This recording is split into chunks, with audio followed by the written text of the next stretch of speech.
कभी सोचा है कि एक मशीन जैसे कि एआई हमारी आपकी भाषा को, इन शब्दों को असल में समझती कैसे है? चलिए आज हम इसी पहले और सबसे जरूरी कदम को समझने की कोशिश करते हैं। देखिए, सबसे बड़ी चुनौती तो यही है। एआई अपनी बुनियाद में एक मशीन है जो सिर्फ और सिर्फ नंबर्स को प्रोसेस करती है। तो फिर ये हमारे वाक्यों की बारीकियों को, उनके पीछे के मतलब को समझना शुरू कैसे करता है? असल में ये एक तरह की अनुवाद की समस्या है और इसे हल करना किसी भी लार्ज लैंग्वेज मॉडल यानी एलएलएम के लिए समझ लीजिए पहली सीढ़ी है। लेकिन एक मशीन के लिए पढ़ने का मतलब हमारे पढ़ने से बहुत अलग है। ये सिर्फ अक्षर पहचानना नहीं है, ये एक सिस्टमैटिक तरीके से अनुवाद करने की प्रक्रिया है। तो चलिए इसमें थोड़ा और गहरा उतरते हैं। इस समस्या के समाधान का जो पहला हिस्सा है उसे कहते हैं टोकनाइजेशन। इसको ऐसे सोचिए जैसे एआई अपनी एक खास डिक्शनरी तैयार कर रहा हो। हर टेक्स्ट को छोटे छोटे टुकड़ों में तोड़ दिया जाता है। ये टुकड़े पूरे शब्द भी हो सकते हैं या फिर शब्दों के हिस्से भी। और ये देखिए, इससे पूरी प्रक्रिया साफ हो जाती है। बाईं तरफ है सादा टेक्स्ट और दाईं तरफ एआई का नजरिया। यूनिक आईडी नंबर्स की एक लंबी लिस्ट जिसमें हर नंबर एक टोकन से जुड़ा है। हमारी भाषा एक न्यूमेरिकल कोड में बदल जाती है। ये जो आंतरिक शब्दावली है ना, ये बहुत विशाल होती है। ये उस सारे ज्ञान से बनी है जो मॉडल ने सीखा है, और हर एक टोकन को अपना एक यूनिक नंबर मिल जाता है।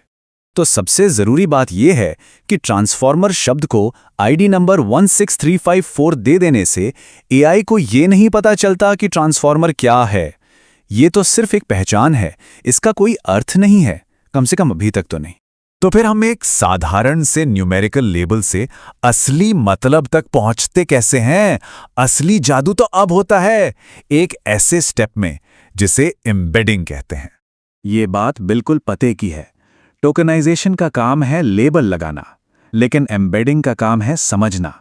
एम्बेडिंग क्या करती है? वो हर टोकन की आईडी को लेती है और उससे नंबर्स की एक लिस्ट में बदल देती है, जिसे हम वेक्टर कहते हैं।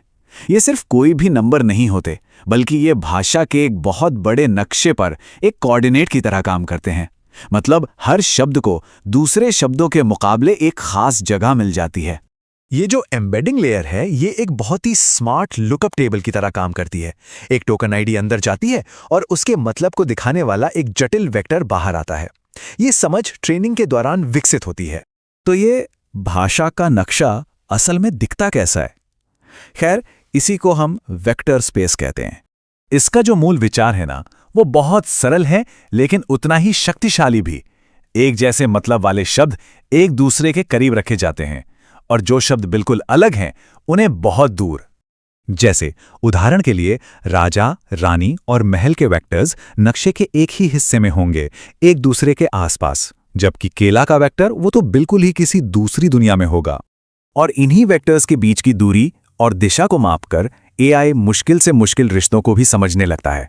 जैसे राजा का आदमी से जो संबंध है वो गणित के हिसाब से रानी के औरत से संबंध जैसा ही है। कमाल है ना? तो जब हम इन सबको एक साथ रखते हैं तो ये दो हिस्सों वाली प्रक्रिया ही उस नींव को बनाती है जिस पर आज का एआई भाषा के साथ काम करता है।